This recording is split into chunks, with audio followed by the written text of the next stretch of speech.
Mesdames, Mesdemoiselles, Messieurs, chers amis, chers frères et sœurs en la foi, je suis heureux de vous retrouver pour cette partie, cette conférence, cet exposé qui aura en réalité deux parties. Alors, chacune ne sera pas très très longue et j'espère terminer à l'heure cette fois-ci et vous libérer assez tôt et puis peut-être vous permettre de poser des questions ou d'apporter vos commentaires et vos observations. Ce que j'ai à voir maintenant donc fait suite au verset 31. Vous nous sommes quittés hier sur ce verset 31 qui nous montrait la destruction de la ville et du sanctuaire. Et là, nous étions en l'an 70 de notre ère. Abordons maintenant la suite de ce texte-là, donc à partir du verset 32. Il séduira par des flatteries les traîtres de l'alliance, mais ceux du peuple qui connaîtront leur Dieu agiront avec fermeté, et les plus sages parmi eux donneront instruction à la multitude. Il en est qui succomberont pour un temps à l'épée et à la flamme, à la captivité et au pillage. Dans le temps où ils succomberont, ils seront un peu secourus, et plusieurs se joindront à eux par hypocrisie. Quelques-uns des hommes sages succomberont, afin qu'ils soient épurés, purifiés et blanchis, jusqu'au temps de la fin, car elle n'arrivera qu'au temps marqué. Regardons ces quelques versets. Verset 32, « Il séduira par des flatteries les traîtres de l'alliance. » Alors, il, c'est toujours pareil, c'est l'autorité romaine impériale. On a un petit effet Larsen, ça va? Il séduira par des flatteries les traîtres de l'alliance. Qui sont les traîtres de l'alliance? On les avait déjà rencontrés. Il me semblait que dans le contexte que l'on avait, c'était les Juifs en général. Alors, il y a eu effectivement une certaine collusion, je vous en parlais, entre l'autorité de Rome et ceux des Juifs qui les avaient aidés. Et en particulier, vous avez Hérode Agrippa II, qui a été un acteur peut-être pas aussi important qu'il le lui a semblé, mais un acteur quand même notable de cette guerre contre les Juifs parce qu'il a aidé Vespasien et Titus. Il les a aidés à écraser la première révolte juive. D'ailleurs, sa sœur n'était autre que Bérénice, l'épouse, ou alors on va dire la fiancée, la compagne de Titus. Et donc, il a été récompensé parce qu'il a reçu des territoires au nord de la Galilée qu'il avait déjà. Bien, est-ce que c'est à cela qu'il est fait allusion? Peut-être on pourrait y voir un autre élément, c'est que pendant un certain temps, la religion juive a été considérée par les Romains comme une religion licite, une religion autorisée. Et à ce titre-là, il bénéficiait d'un certain nombre d'avantages. Par exemple, il n'était pas obligé de suivre la religion romaine qui imposait l'adoration à l'empereur. Il n'était pas obligé d'entrer, de faire un service militaire. Et il y avait comme ça un certain nombre d'avantages, mais au fil des difficultés, et en particulier avec la première révolte juive, mais également la seconde, qui a été écrasée par l'empereur Hadrien, qui était menée par Bar Kokhba, les Juifs ont perdu tous ces avantages. Bien.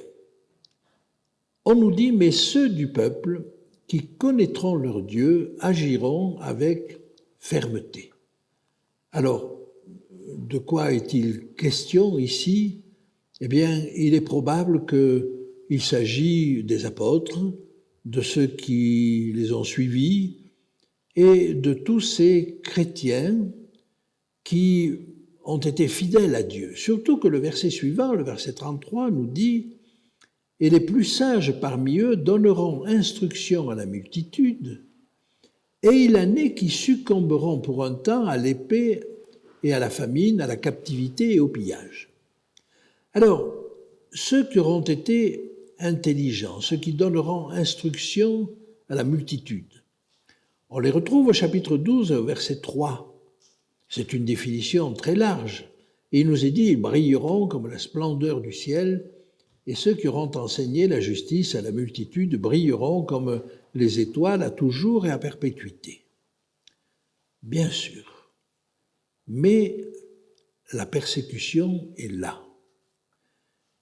Et j'aimerais vous parler un tout petit peu, sans insister, de ces persécutions de l'Empire romain. Alors que les chrétiens n'étaient pas un danger, n'étaient pas une menace pour Rome, ils étaient une menace pour la religion de Rome. Et Rome a considéré qu'ils étaient un danger. Je fais une allusion aussi à ce qui se passe aujourd'hui. Je me suis laissé dire par des proches que j'étais un danger pour la société. Alors moi, je n'ai pas le sentiment d'être un danger pour la société. Mais pourquoi? Parce que je reste fidèle aux principes qui sont les miens, aux principes bibliques, que je reste fidèle au sabbat, par exemple, et que je suis prêt à observer le sabbat et à aller à l'encontre de la loi de la République pour cela. Et donc, si je suis assez extrémiste pour faire cela, alors je suis un danger. Parce que les extrémistes sont un danger. Et on est assimilé ainsi à tous les extrémistes et à tous les extrémismes. Alors il est vrai que les extrémistes en islam, dans le cadre de l'islam, sont un danger pour la société. Eh bien, tous les extrémistes, et on est classé parmi les extrémistes, tous les extrémistes sont considérés comme dangereux. Et je me suis fait dire par des membres de ma propre famille que j'étais un danger. Et je comprends. Je comprends que dans ces conditions, si je suis vu de cette manière, ma fidélité étant perçue comme un extrémisme, alors à ce moment-là, je suis à condamner, je suis à combattre. Et je crois qu'il ne faut pas s'étonner si un jour nous sommes persécutés. Les chrétiens l'ont été.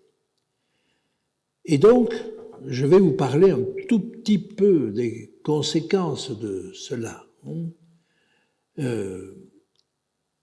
Je vous ai mis là une liste des persécutions qui ont eu lieu pendant la période romaine impériale, on va dire. La première, vous la connaissez, c'est la persécution de Néron, à laquelle la tradition rattachera les martyrs de Pierre et de Paul de Tarse. La deuxième, c'est la persécution de Domitien, celle qui a envoyé Jean en exil à Patmos. Il y en a eu encore une autre sous Trajan. On passe ensuite à la persécution de Marc Aurèle. Je vous donne les principales parce que très localement, il a pu y avoir des éléments de persécution, avec les martyrs de Lyon et Sainte-Blandine. Puis on passe à la persécution de Septime Sévère, de Maximin de Thrace. Celle de Dèce est un peu particulière parce que c'est la première qui a eu un impact général sur tout l'Empire. Elle se voulait sur tout l'Empire. Puis il y a eu la persécution de Valérien, la persécution d'Aurélien, et enfin, je vais vous parler un peu plus en détail de la persécution de Dioclétien. La persécution de Dioclétien a commencé en 303, c'est-à-dire au début du IVe siècle. mais elle est la plus grave des persécutions. Dites-vous qu'au concile de Nicée, convoqué par Constantin en 325, on a convoqué tous les dignitaires de l'Église qui avaient survécu à cette persécution. Et on s'est rendu compte qu'ils étaient tous mutilés, qui avait perdu les yeux, qui avait perdu un bras, qui avait perdu d'autres parties du corps. Et par conséquent, on voit, à travers ceux qui restaient, ceux qui avaient survécu, que cette persécution avait été absolument horrible.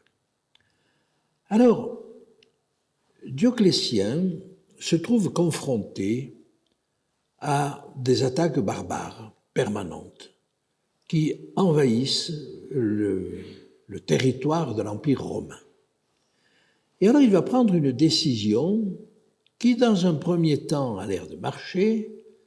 Il va prendre un double. Lui-même se déclare Auguste et il choisit un César, de sorte qu'ils seront 2 Césars pour gouverner.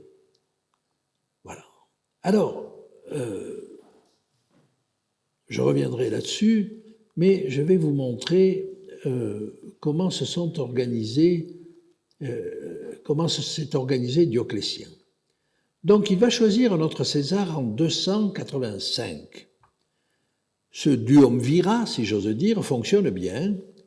Et en 293, chacun, alors celui qui était choisi devient Auguste, et ils se choisissent chacun un César. Et nous rentrons dans cette époque appelée la tétrarchie. Il y aura 4 Césars. Bien. Alors, Dioclétien a choisi Maximien. Et ensuite, chacun d'eux a choisi un autre César.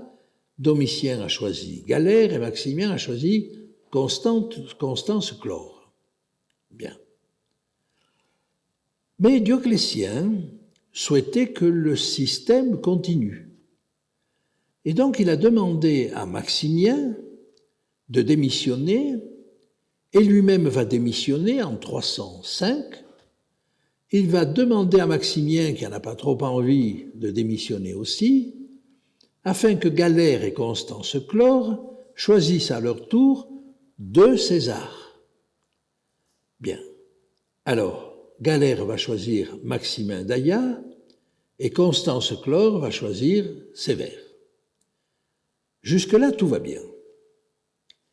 Mais un événement va arriver, c'est la mort l'année suivante de Constance Chlore. Et là, les choses vont commencer à dérailler. Constance Chlore va être... Alors, à la mort de Constance Chlore, Constantin, son fils, s'autoproclame Auguste, ainsi que Maxence, le fils de Maximien.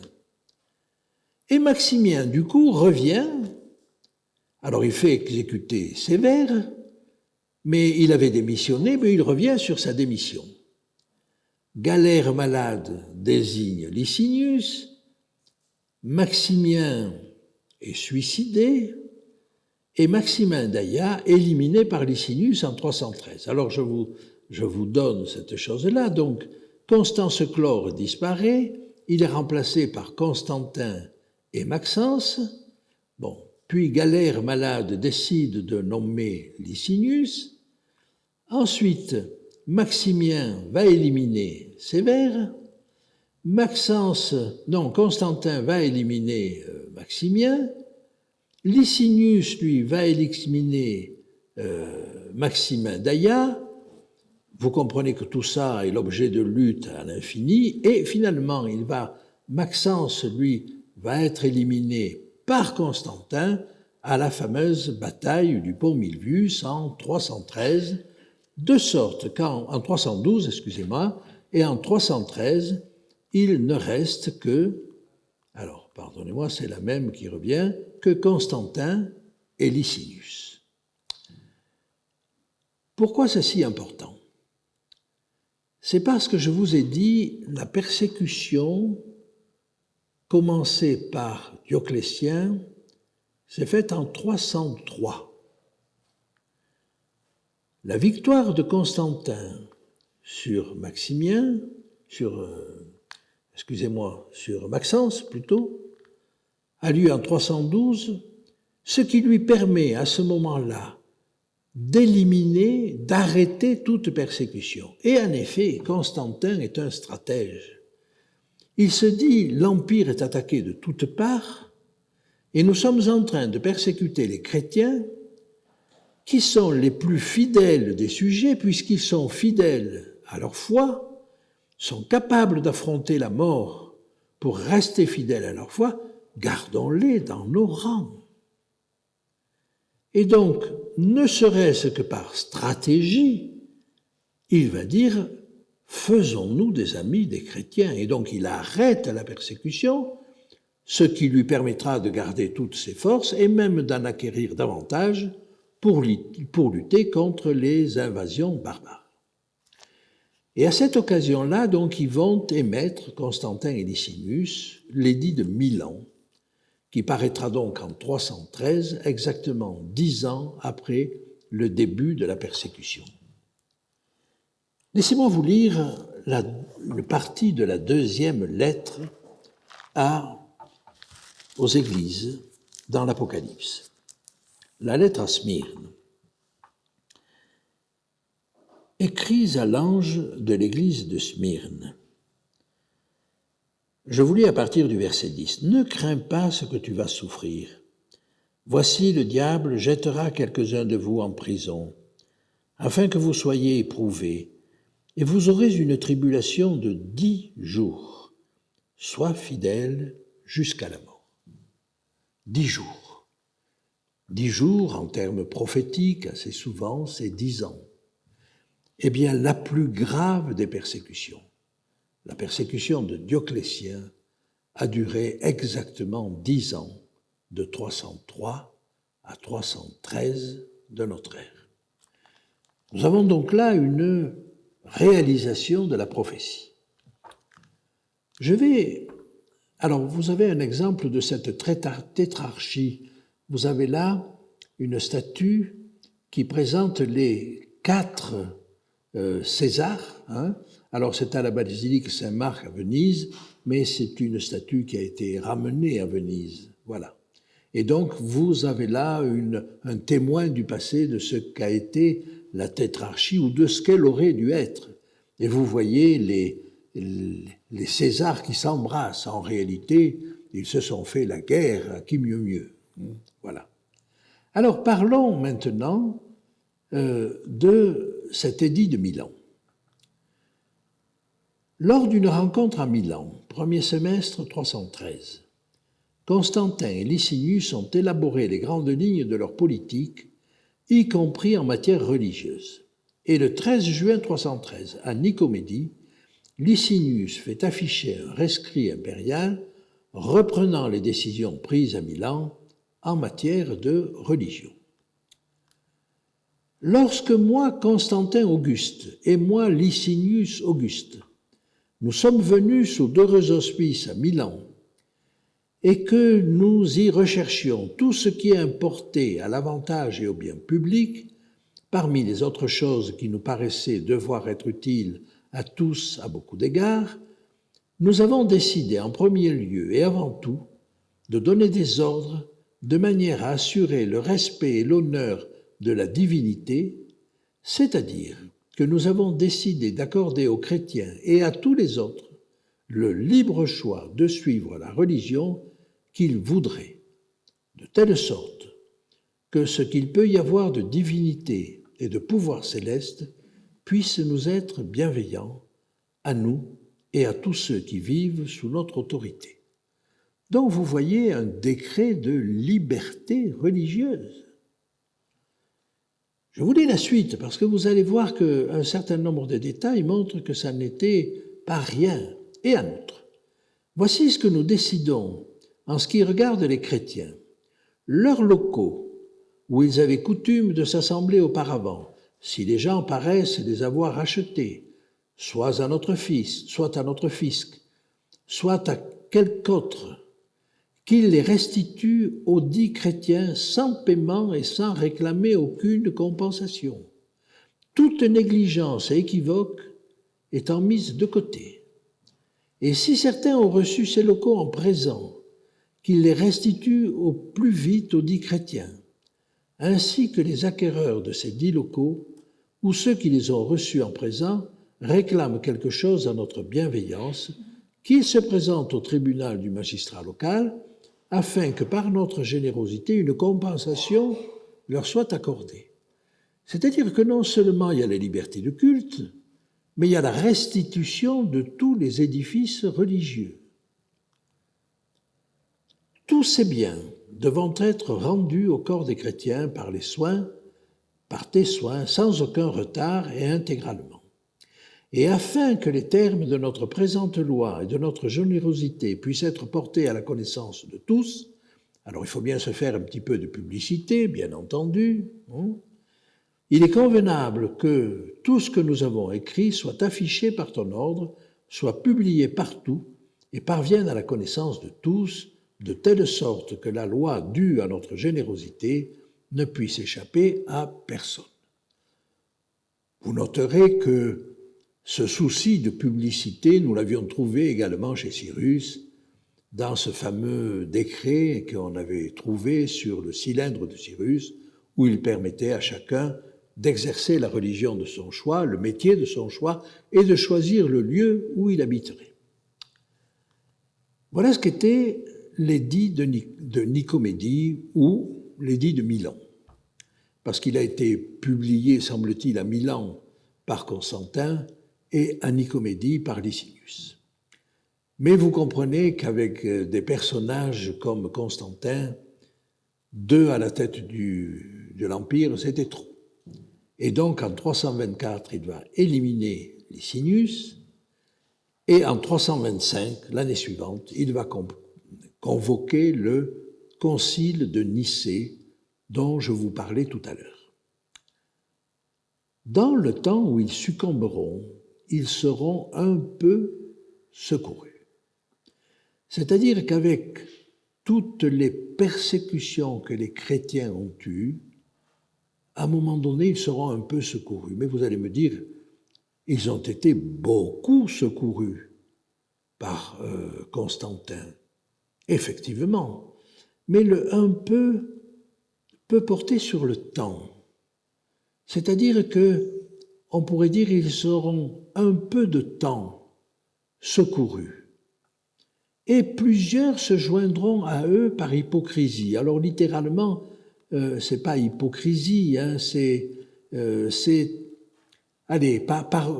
par envie de douceur, on va dire, pour que la vie soit moins rude. Et effectivement, à partir du moment où Constantin a accordé la liberté de culte et où la reine de l'empereur, la mère de l'empereur, Hélène, était elle-même chrétienne, c'était prendre l'ascenseur social que de devenir chrétien.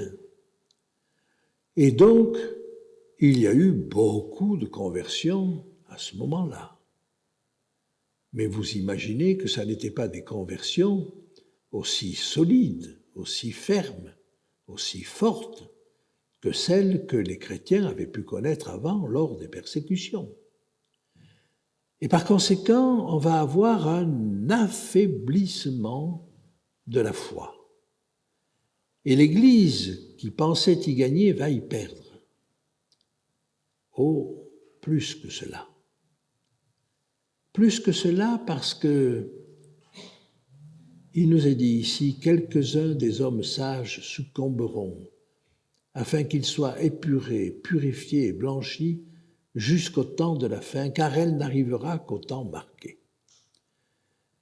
Je vous demande de noter dans le texte cette précision. Vous avez des persécutions avant Constantin. Puis on vous dit, ils seront un peu secourus. Constantin, comprenez un peu de temps. Pourquoi un peu de temps? Parce que l'Église elle-même, devenant Église d'État, va devenir à son tour persécutrice. Et les persécutions ont cessé, mais pendant moins d'un siècle. dites-vous que dès la fin du IVe siècle, avant la fin du IVe siècle, les persécutions vont reprendre, mais non plus par l'Empire romain, qui est devenu très faible à ce moment-là, mais par l'Église romaine. Et là, je crois qu'il nous faut, et je vais vous citer quelques exemples, il y en a que je n'ai pas retrouvés, dont j'ai entendu parler. Je vais vous citer Hypatie, en 415. Hypatie était une femme remarquable. Elle était enseignante, elle était mathématicienne, philosophe, enseignante à Alexandrie. Et elle avait des relations avec toutes les autorités d'Alexandrie. C'est une femme remarquable et tout le monde la respectait. Sauf que, à un moment donné, on a fait courir le bruit que les liens qu'elle pouvait avoir avec le chef de la ville, qui était chrétien, l'entraînaient à ne plus être aussi chrétien qu'il aurait dû. Elle devenait un danger. Et un jour, les chrétiens l'ont attrapée, et pardonnez-moi de vous le dire, mais ils l'ont dépecée vive. Voilà ce qu'ont fait les chrétiens au début du Ve siècle. Et c'est quelque chose d'absolument épouvantable. Mais je pourrais vous citer d'autres choses. En Égypte, vers 390, le patriarche Théophile d'Alexandrie, alors on est toujours vers Alexandrie, est chargé d'appliquer l'édit de Théodose Ier qui interdit aux païens l'accès à leur temple. On commence les persécutions aux païens, on commence par leur interdire l'accès au temple. Bon. Et puis on va détruire ces temples. Alors on leur interdit toutes les cérémonies païennes, les temples sont soit détruits, soit consacrés en église, les statues des divinités païennes sont brisées, et même le Sérapéum de Memphis est détruit. Alors Sérapéum, c'était un temple à l'honneur de Sérapis, qui était une divinité gréco-égyptienne, qui était une sorte de synthèse, si vous voulez, de la religion grecque et égyptienne. Et il est détruit sur ordre de l'empereur lui-même. Voilà donc le type de persécutions qui ont lieu avant la fin du IVe siècle, en moins de 80 ans, en moins d'un siècle. Bien. Il y avait également de persécutions de la part des Ariens, mais il y a eu des persécutions des chrétiens orthodoxes, si j'ose dire, vis-à-vis de l'hérésie arienne. Bon. On parle des cruautés de l'évêque Georges de Cappadoce à Alexandrie. Je passe rapidement là-dessus, mais pour vous dire que la liberté religieuse, si elle a été proclamée officiellement, n'est pas rentrée dans tous les esprits. Tant s'en faut. Bien. Alors, j'avance. J'avance parce que j'arrive à cet autre verset maintenant, le verset 36. Et là, on voit le roi fera ce qu'il voudra. Et vous avez compris, on a là la phrase déclic. Clic, on passe à la dynastie suivante. Mais vous me direz, avec l'Empire romain, on était déjà à la 4e dynastie. On était dans les jambes de fer du colosse aux pieds d'argile. On était dans le 4e animal, des 4 animaux qui sortent de la mer, de Daniel 7, etc. On est dans la petite corne de Daniel 7 et de Daniel 8. Oui, mais justement, vous avez ce changement de dynastie, d'accord, on revient au roi et non à celui qui, bien sûr. Mais la petite corne est désignée comme un roi. Et si vous regardez toutes les histoires du colosse aux pieds d'argile, des 4 animaux de Daniel 7, du bélier et du bouc de Daniel 8, vous vous rendez compte que la dernière partie de l'histoire est complexe. Essayez de regarder un petit peu ces prophéties de Daniel Et vous allez voir que le dernier élément, le quatrième élément, non seulement est complexe, mais occupe plus de place que les trois autres réunis. Ce qui me permet de dire que le livre de Daniel est un livre sur la fin.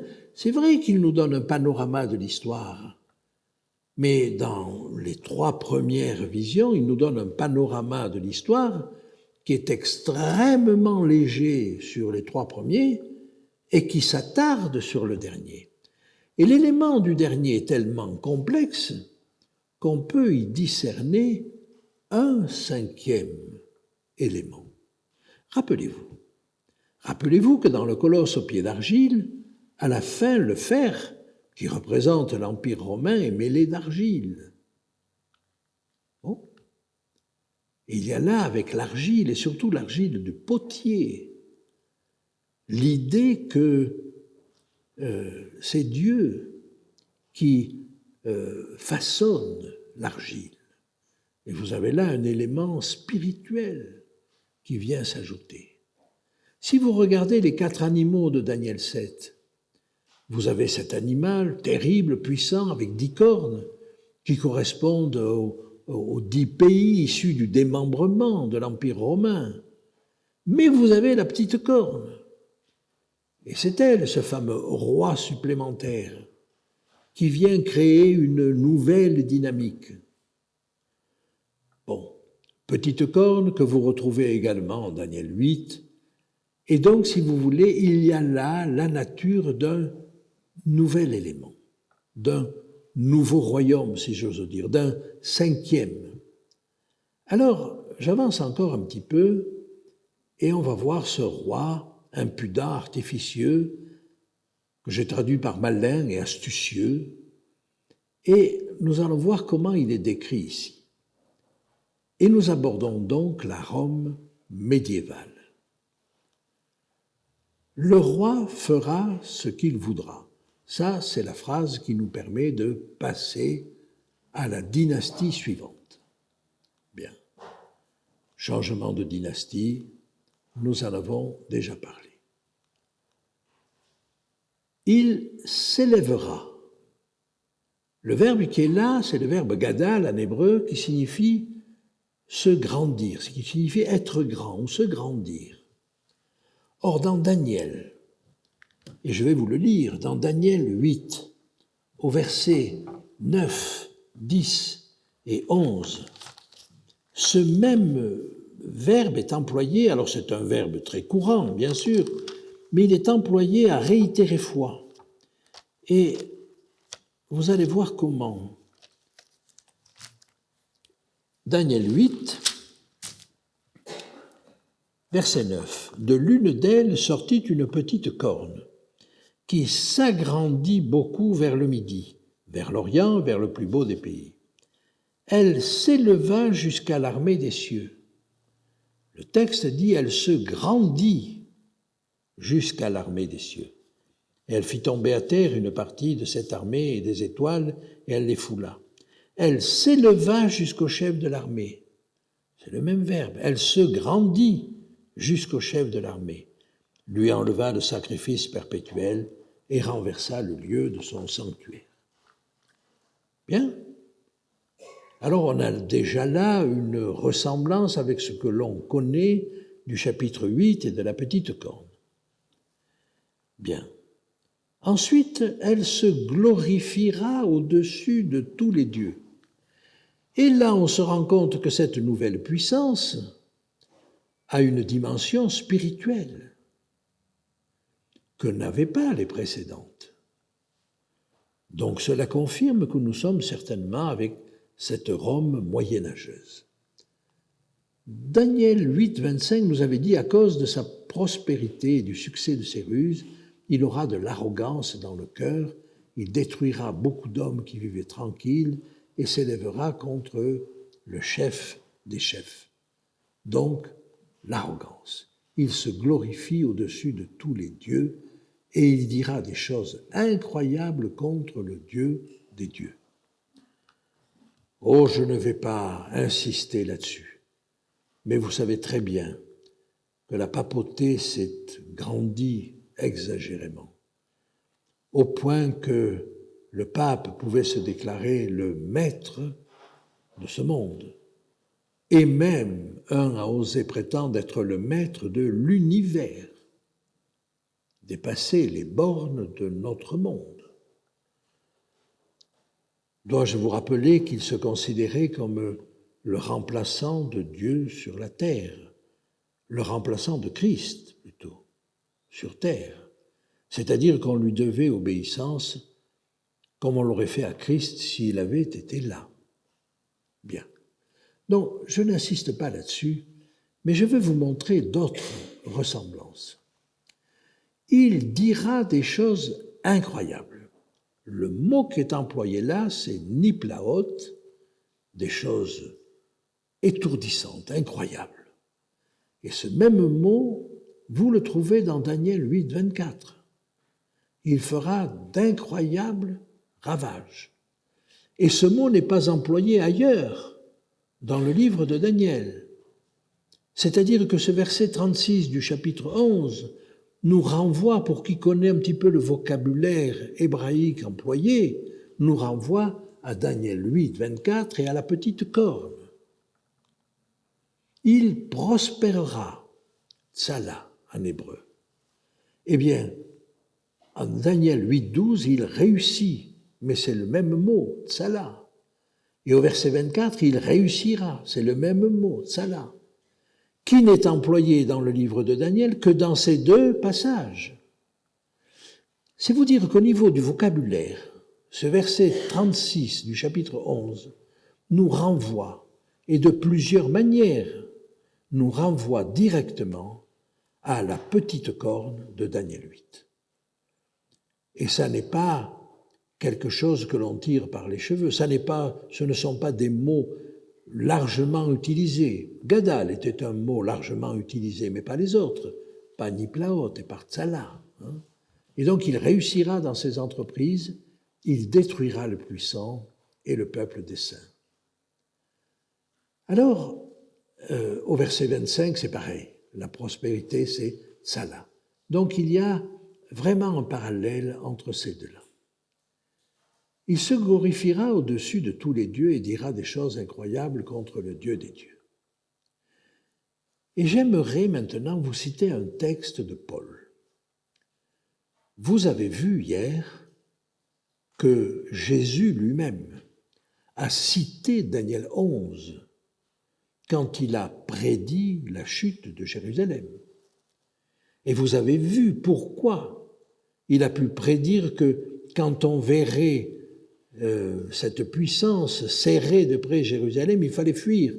Pourquoi ? Parce que la prophétie de Daniel 11 nous disait que l'étau se desserrerait à un moment donné. Eh bien, je veux vous montrer que Paul lui-même connaissait cette prophétie de Daniel 11. Regardez ce qu'il dit. « Que personne ne vous séduise d'aucune manière, car il faut qu'auparavant l'apostasie soit arrivée et que se révèle l'homme de perdition, l'adversaire qui s'élève au-dessus de tout ce qu'on appelle Dieu ou qu'on adore. Mais où va-t-il pêcher cette notion ? Sinon dans Daniel 11. Et qui va jusqu'à s'asseoir dans le temple de Dieu et se faire passer lui-même pour Dieu. Vous me direz, c'est peut-être pas suffisant pour dire qu'il connaît Daniel 11. Oh, mais regardez la suite. Ne vous souvenez-vous pas que je vous disais ces choses lorsque j'étais encore chez vous ? Vous n'avez peut-être pas reçu d'études sur Daniel 11, mais les Thessaloniciens en ont reçu de la part de Paul. Il leur parlait de ces choses-là. Et qu'est-ce qu'il leur disait ? Et maintenant, vous savez ce qui le retient. Une apostasie doit paraître, d'accord. Mais elle ne paraît pas encore. Pourquoi ? Afin qu'il ne paraisse qu'en son temps. C'est-à-dire qu'il y a une chronologie des événements. Mais d'où tenait-il cette chronologie, sinon de Daniel 11 ? car le mystère de l'iniquité agit déjà, il faut seulement que celui qui le retient encore ait disparu. Qui est celui qui le retient encore? Et pourquoi ne le nomme-t-il pas clairement? Parce qu'il s'agit de l'Empire romain lui-même. Il est en train de dire, là, aux Thessaloniciens, il doit paraître une apostasie, c'est-à-dire quelque chose qui va sortir de l'Église elle-même, mais qui ne peut pas sortir encore parce que quelque chose la retient. Ce qui la retient, c'est l'Empire romain. Il faut que l'Empire romain tombe pour qu'apparaisse cette apostasie. Mais c'est ce que vous avez dans Daniel 11. Dans Daniel 11, vous avez d'abord l'Empire romain, on va jusqu'à Constantin, et puis l'Empire va s'effondrer, et puis à ce moment-là va pouvoir émerger cette nouvelle puissance. Paul l'avait parfaitement compris. Laissez-moi vous dire que Paul connaissait Daniel 11. C'est pour ça que je veux vous dire, nous avons intérêt à connaître ces prophéties. Et même, non seulement Jésus, vous me direz, mais c'est normal, oui, mais Jésus étudiait les prophéties aussi, il étudiait la parole de Dieu, mais Paul également. Et rendez-vous compte de la vision, de la clarté de vision qu'ils avaient sur cette période-là. Alors, j'en arrive au verset 37. Il n'aura égard ni au Dieu de ses pères, ni à la divinité qui fait les délices des femmes. Il n'aura égard à aucun Dieu, car il se glorifiera au-dessus de tous. On peut comprendre que de plusieurs manières cette chose-là. Mais il n'aura égard à aucun Dieu, ni les dieux païens, mais j'ai envie de dire ni le Dieu chrétien, parce que le fait de se glorifier au-dessus de tous montre qu'il ne connaît pas vraiment ce Dieu-là. Peut-être peut-on le comprendre comme ça. Bien, regardez ce que dit, je crois que c'est Grégoire VII. Que m'a été donné, alors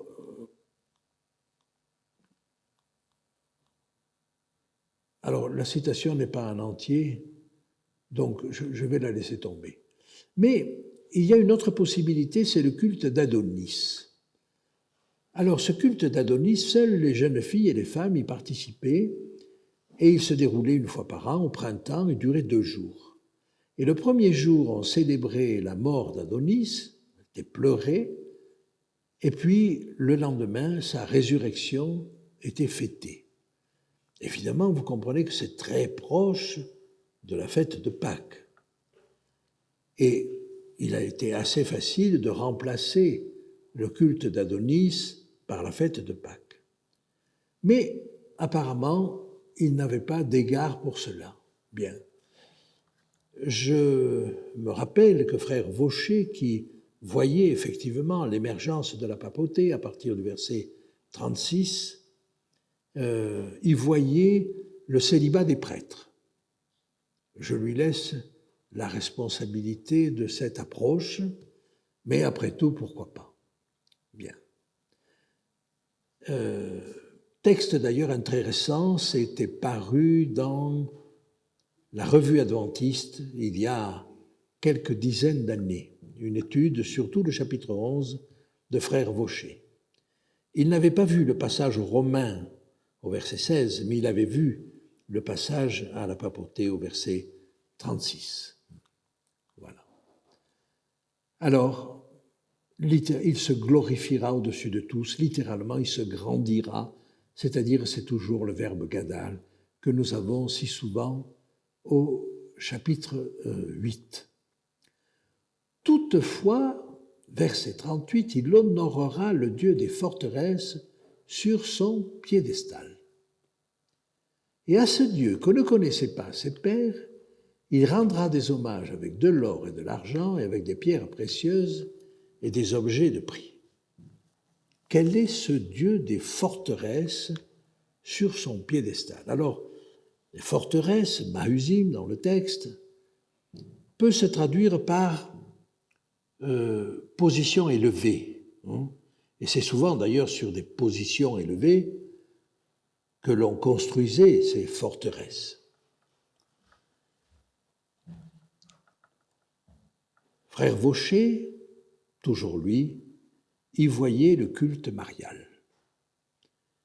Et je crois qu'il avait raison. Je suis bien près de le suivre sur ce domaine-là. Je ne sais pas en Suisse, mais en France, et c'était encore plus vrai il y a quelque temps, mais vous ne pouvez pas vous promener dans la campagne sans voir assez souvent sur les monticules, sur des zones élevées ou en ville, des oratoires, des crucifix, mais plus souvent des statues de Marie. Et combien de lieux portent le nom de saint, mais combien portent le nom de Marie? Marie, elle est unique, mais vous avez des quantités de Marie.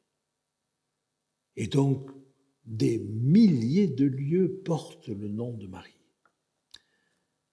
Allez à Lourdes, par exemple, et regardez comment est honorée Marie. Elle a beaucoup plus de place, elle reçoit beaucoup plus d'honneur, elle reçoit beaucoup plus de présents en or, en argent, en pierres précieuses et en objets de prix que Jésus lui-même. Alors je crois effectivement que ce Dieu nouveau, ce Dieu sur son piédestal, ce Dieu que ne connaissaient pas les pères, que ne connaissaient pas les apôtres et que ne connaissaient pas les premiers siècles des chrétiens, encore qu'on voit quelques ébauches de culte à Marie dès le IIIe siècle. Mais je crois effectivement que ce nouveau Dieu a souvent supplanté Christ lui-même. J'ai envie de dire que ce nouveau Dieu est encore honoré.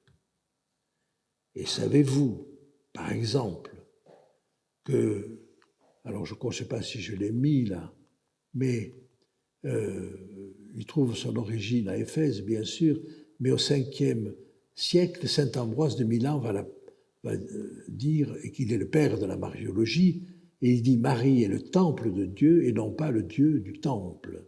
Au 8e siècle, Germain de Constantinople dit oh, Dieu obéit à Marie comme à sa mère. Personne ne se sauve sans Marie. Quand on sait que Jésus est le seul par qui nous puissions être sauvés, vous vous rendez compte de la supplantation, si j'ose dire, à laquelle nous assistons. Aucune grâce n'est accordée sans elle. En 1854, le pape Pie IX déclare que l'Immaculée Conception de Marie est une révélation d'origine divine, bien sûr, puisqu'on ne la trouve pas dans la Bible.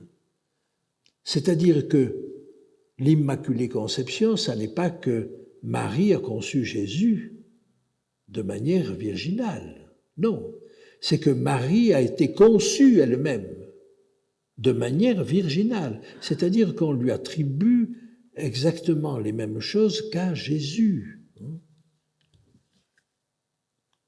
Enfin, en 1950, et ça ne remonte pas loin, 1950, le dogme de l'Assomption, c'est-à-dire la montée de Marie au ciel, après sa mort, est fêtée. Alors c'est vrai qu'elle est fêtée depuis le 15 août, mais elle est déclarée comme une vérité par le pape Pie XII. Et elle est fêtée le 15 août. C'est vous dire que ce culte de Marie traverse les siècles jusqu'au XXe siècle. Et encore maintenant, vous avez certainement le souvenir de papes qui, quand ils arrivaient dans un pays, baisaient le sol de ce pays et invoquer Marie.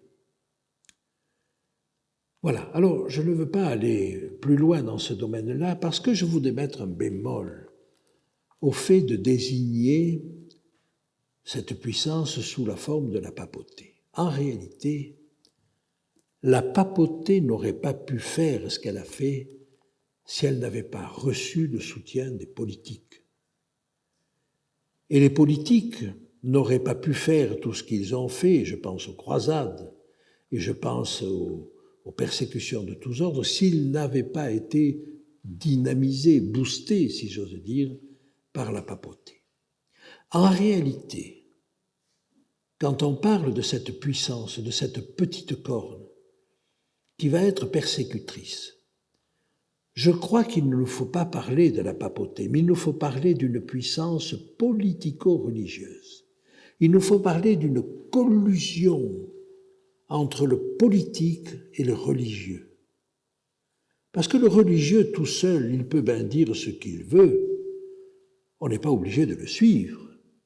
Mais à partir du moment où il est associé aux politiques et où il peut imposer ses vues, alors commence la persécution. Et donc retenez que la persécution vient de l'association, de la collusion, de l'imbrication du politique et du religieux. Alors me direz-vous, à l'heure actuelle, on est tranquille. Toutes les puissances se disent laïques. J'ai très peur. J'ai très peur parce que tout en se disant laïques, les puissances actuelles n'ont jamais fait autant risette aux puissances religieuses, au pouvoir religieux. Ai-je besoin de rappeler ce que fait Trump? Ai-je besoin de rappeler les allusions très bienveillantes de notre président Macron vis-à-vis de la papauté? Ai-je besoin de rappeler que très prochainement, le pape convoque toutes les autorités pour proposer une solution aux problèmes écologiques? Et vous savez quelle est cette solution? C'est de se reposer un jour par semaine. Comme ça, si on se repose un jour par semaine, on fait baisser de 16% l'activité sur la planète. Et donc, on diminue l'émission des gaz à effet de serre et ainsi de suite. Vous comprenez bien que ça n'est pas le samedi qu'il va proposer comme jour de repos. Et ainsi de suite. Je crains.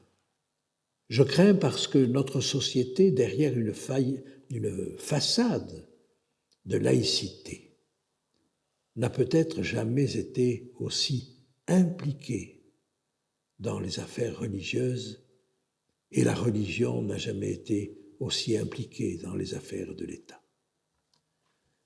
Bien, c'est avec le Dieu étranger qu'il agira contre les lieux fortifiés. Il comblera d'honneur ceux qui le reconnaîtront, il les fera dominer sur plusieurs, il leur distribuera des terres pour récompense. On peut retrouver dans l'histoire le fait qu'effectivement, des terres, des charges d'évêques, des charges d'archevêques, ont été distribuées à ceux qui reconnaissaient ce Dieu nouveau qu'était Marie. Mais vous reconnaissez aussi le fait que la distribution des terres, c'est une technique romaine. Vous vous rappelez que c'est Tibère.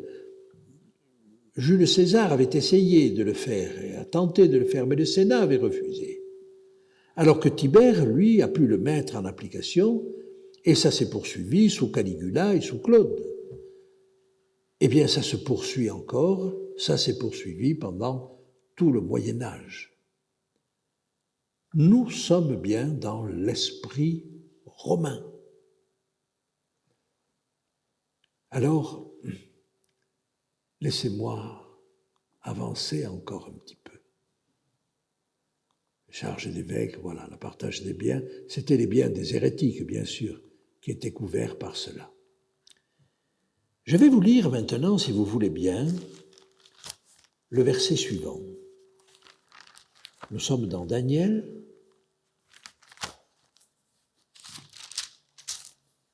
Et nous abordons le verset 40. Au temps de la fin, le roi du Midi se heurtera contre lui, et le roi du Septentrion fondra sur lui comme une tempête. Ah, au temps de la fin. Mes amis, c'est demain que je vous montrerai quelle est cette prophétie. Et à mes yeux, et je vous dirai pourquoi, elle ne s'est pas encore accomplie. Ça, c'est la prophétie de Daniel 11 pour notre temps, au temps de la fin. Ça nous concerne. Alors je vous donne rendez-vous demain pour essayer de voir si ce que nous avons vu jusqu'à présent, la précision de la prophétie, ce que nous avons vu ce soir, cette persécution romaine, impériale, avant Constantin, mais la persécution romaine médiévale, après Constantin, et tous ces détails que nous avons vus, est-ce qu'ils vont aussi s'appliquer à notre époque? Je n'ai pas de raison d'en douter, mais je vous laisse découvrir demain ce qui nous est réservé. Je vous remercie de votre attention.